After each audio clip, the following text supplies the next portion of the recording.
Good evening.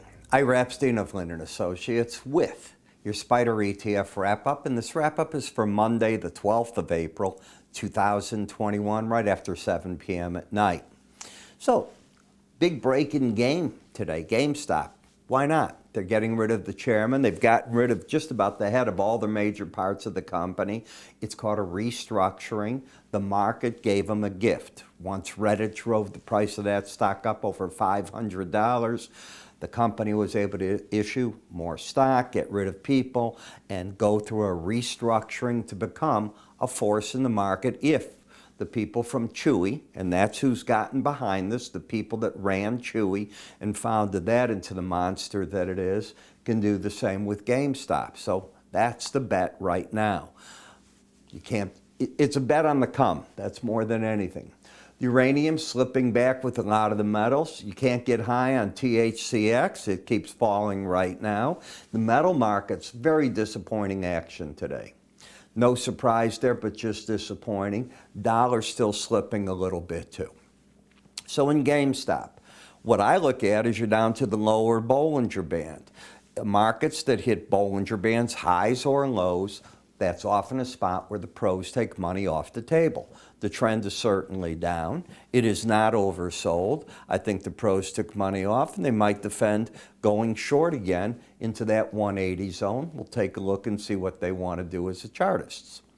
In URA, the market had fallen down. You can see you had that big reversal. So you had higher lows and then a lower high on Friday. So with that, if the market drops from there in an overbought condition, the most likely spot it goes back to is the closest key moving average. In this case, it's the 18-day. So what is the trend now? Bearish. So market momentum down. You're under the 18-day average. If one were to go short, they'd be going short here against, I think, that 1945. Their risk is just over $1. What are they looking for? 1804. So that could be the play that the traders are deciding to look. Now, the first challenge of an 18-day average is always a tricky one because that could be where the market just stops for a while. That doesn't change my opinion that at this moment, the pros have turned bearish and they're probably trying to sell that market. In PAVE, we keep hearing more and more, as you know, about the infrastructure program. Today, President Biden in the White House was talking about taxes that might help to pay for it, a nickel on gasoline, another tax on electric vehicles, a user tax. But as he said, and we heard President Trump say it also, those taxes won't pay for this type of program. It's going to have to still be income taxes, taxes on corporations, other things. You need the big bucks, and that's just not enough. I hate to say it. But the market's looking at that, and it's saying, okay, I'm paused. The word is paused. You have lower highs, you have lower lows. That part is bearish. The market is trading over the 18-day average of closes, so the bias is up. When you have the trend down and the bias up, you have nothing, in my opinion. That's what I teach. Where's the resistance and support?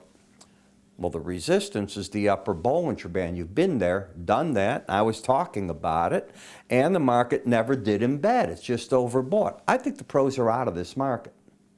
I don't think they're looking to come back in right now. I think, for whatever reason, it lost its appeal temporarily. In THCX, you're this oversold. So, yeah, the market's coming down, but it's really broad sideways action that it's been in, caught in the Bollinger Band more than anything. The 18-day average of closes is acting as the point there. But what's the edge in selling an oversold market? I don't know. What are the odds of staying under the combination of the 1810 level, the lower Bollinger Band, and 1734, the 100-day average? Probably very small.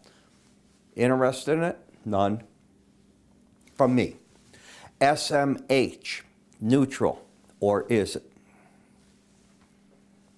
If we look at the chart, you got a higher high and now a lower low. Okay, but does that even matter?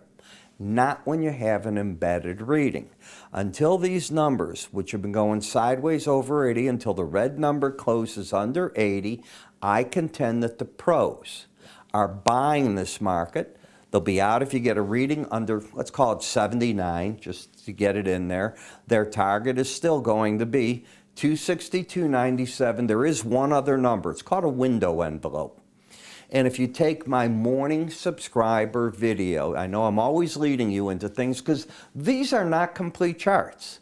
This gives you probably 65% of what I do. That other 35% is the juice. And there's another set of numbers in here as to where to come in for entry. And there's an exit point on those numbers that I don't show you. That is why I have a subscriber video, and that's why it grows with the subscribers. It's that simple. But in summation, until that number's under 79, the bias remains very much to the upside.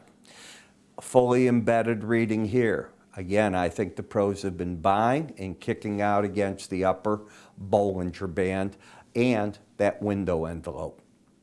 XLE.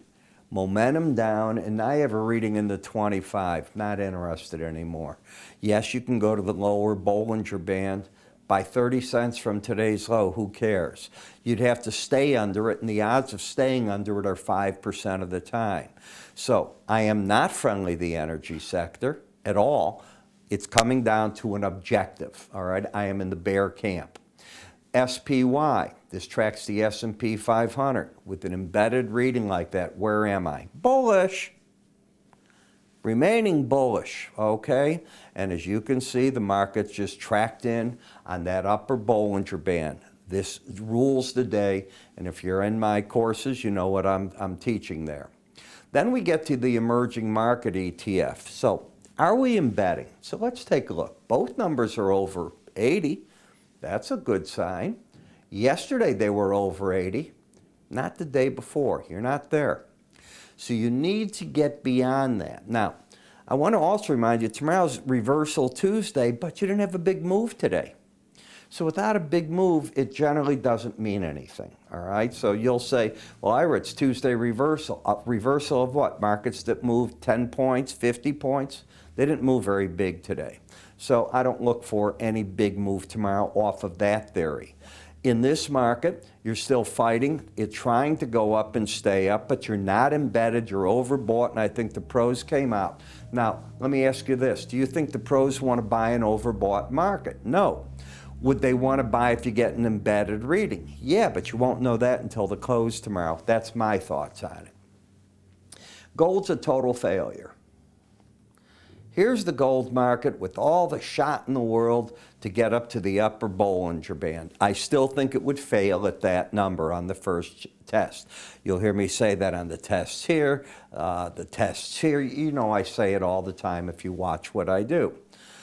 What you can't afford to take out is this low.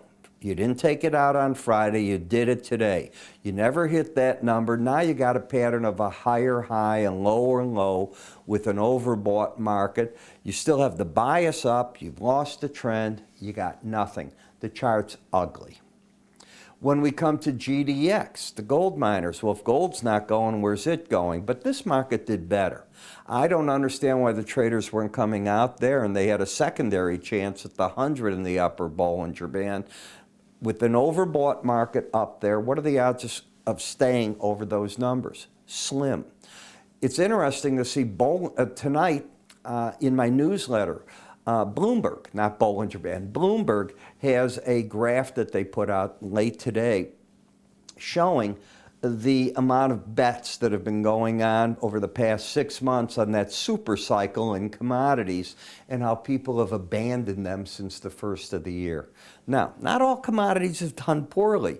The grains have done phenomenal. The meat markets have done phenomenal. You've done very poor in the metal markets, and that's one of the areas that I look. With a strong dollar, you'd expect that. That doesn't mean these bets are not going to come back. Why? When people get that COVID shot, be it in Europe, be it in Mexico, be it other countries of the world, we will come to the end of this quicker than you think. Right now it's very bad, and we know that Michigan, the CDC is saying, and you know the head people in our research, they should shut down. And I know politically it's so difficult, it might be the kiss of death on one's career, but that's the only way to contain it. Even if they got all the vaccines they wanted today, it's going to be 3 weeks before, 2 to 3 weeks according to everything I'm reading, before that would get into the population. What's going to happen in that time frame? It's going to keep spreading. At some point, you got to tell people stay home. By the way, Chicago, we're nervous here. Our rates are climbing too. Nothing like they have, and nothing here is talked about being shut down, but we're warned about it every day. And I did go out today for a good chunk of the afternoon. People are wearing masks everywhere I look. TLT. You can see the flatness this market is in, and it's caught in that sideways action. So what this did, and that's why I talked the super cycle, you were fighting this. As this comes down, it means interest rates were going up. Now you flattened out, and suddenly silver, gold, nothing's really falling apart anymore. And that's the importance of that. So there's a question of timing that's right here. Last in the euro, I look at this and it's overbought as can be. So yeah, it can go higher, I don't care. Do you think you're attracting new money when you're that overbought? In bed, I'll have a different opinion. Not right there. So if what I'm saying you want to learn more about, well, if you're a SPDR ETF trader in the mornings, I let you bounce everything you want off me. First of all, my people that are subscribers write me. I don't hide my email. I will write you back, all right? May not be the day you write me. It's generally within a day or two. Give me a chance to catch up. On Saturdays, I do weekly charts. So I know a lot of people go, oh, I don't want to worry about that day to day. Well, first of all, you should. But let's assume you don't want to. Not a problem. On Saturdays, I will cover you on long-term charts, weekly charts that carry you until those numbers are broken. Now, during the week, if I see that you should add on a weekly chart, go in, I'll bring it up for you so that you can see that even in the morning subscriber video. The videos are about 15 to 20 minutes long. They cover all of this now, and there's about 40 charts plus that I'm now covering. And I break them down into sections. So if you wanted to go to the stock indices, you just pull on the bottom. It lights up in big type. I'm older. I have to be able to read, and I make it fun that way. So now you see where you're at. You're into the stock indices. Let go. They'll all play. You want to go to currencies next. You want to go back to the others. They're there. And here's what I do ask of all of you. All you need to do is ask me which charts you want to cover. Like right now, I'm covering uranium for some people. But I like to rotate, and that makes the fun of it. So if you'd like it, go with it. How do you get your access to all this? Well, it's really simple. It's inexpensive. $8.95 for the first 30 days. You just go to our website. Under the keyword research, you'll see the different programs we have, and away you go. You will get 6 videos a week, typically. Even when I go on vacation, I try to record. It keeps me in tune with the market, and then I turn off, and I don't have to do anything the rest of the day. But that means when I come back from vacation, I'm running right where I'm at. And that's what I like to do. That's my nature about me. Just go there. It's all explained. If you have other questions, call my staff. I'm Ira Epstein. I'll see you tomorrow.